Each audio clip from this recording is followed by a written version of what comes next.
गुमशुदा हॉस्टल एक ऐसी जगह थी जहां जाने वाला कोई वापस नहीं आता था, लेकिन इस राज को कोई नहीं जानता था।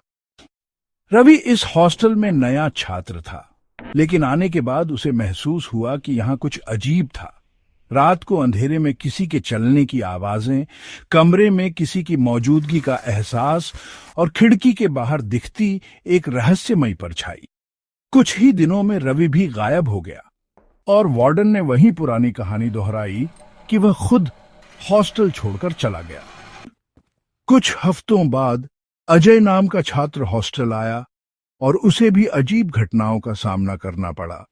कमरे में सरसराहट, आधी रात को दरवाजे अपने आप खुलना और दीवारों पर खून से लिखे अजीब संदेश। अजय ने जब वार्डन का पीछा किया तो उसने देखा कि हॉस्टल के गुप्त कमरे में कई कंकाल थे और उन्हीं में से एक पर रवि की आत्मा बैठी मुस्कुरा रही थी। जब अजय ने भागने की कोशिश की तो दरवाजे बंद हो गए और अगली सुबह हॉस्टल में उसकी कोई याद तक नहीं बची। फिर नवीन आया, जिसने भी वही खौफ झेला। कमरे के नीचे से आवाजें आना, किसी के फुसफुसाने की डरावनी ध्वनि और वार्डन की रहस्यमयी मुस्कान। जब नवीन भागने की कोशिश करता है तो हॉस्टल की आत्माएं उसे घेर लेती हैं और अगली सुबह वह भी गायब हो जाता है। फिर आर्यन हॉस्टल में आया और उसने इस जगह के रहस्य को उजागर करने की ठानी।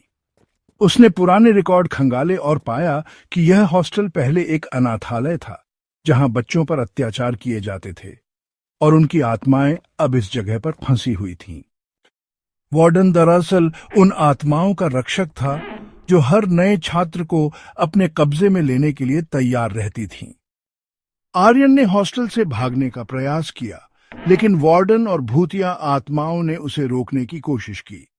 आखिरी पल में उसने वार्डन पर वार किया, जिससे हॉस्टल की दीवारें हिलने लगीं, आत्माएं चीखने लगीं और देखते ही देखते पूरी इमारत धुएं में बदलकर गायब हो गई। पुलिस जब वहां पहुंची तो उस जगह पर हॉस्टल का कोई नामो निशान नहीं था, लेकिन कई साल बाद वहीं एक नया हॉस्टल बना और एक नया छात्र वहां रहने आया।